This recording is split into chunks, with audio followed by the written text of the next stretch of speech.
So when I was growing up, we had no money for food at times. On Thanksgiving, when I was 11 years old, we had no money for food. Now, we had saltine crackers and peanut butter, so we weren't going to starve.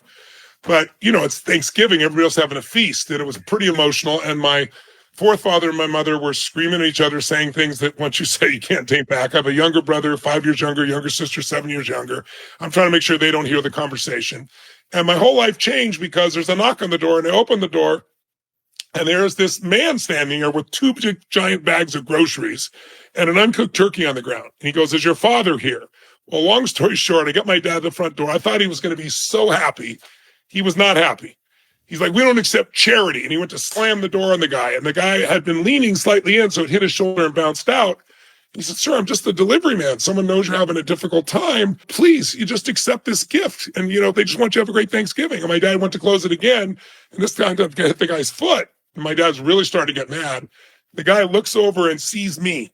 And he says to my father, I'll never forget, he says, "Sir, don't let your ego get in the way of taking care of your family." Wow. My dad, the veins on the side of my dad's face were just blowing out. I mean, he was so angry. But then he took the food and slammed it down. I thought he was going to punch the guy. And I remember I left that going, like, why is he not happy? And a few weeks later, he left our family. It was the worst. I felt the worst moment of my life at that point because I loved him.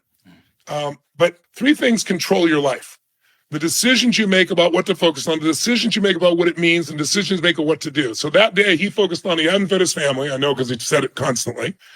The meaning was the worst part. He said he was worthless because he'd not take care of his family, and he decided to leave.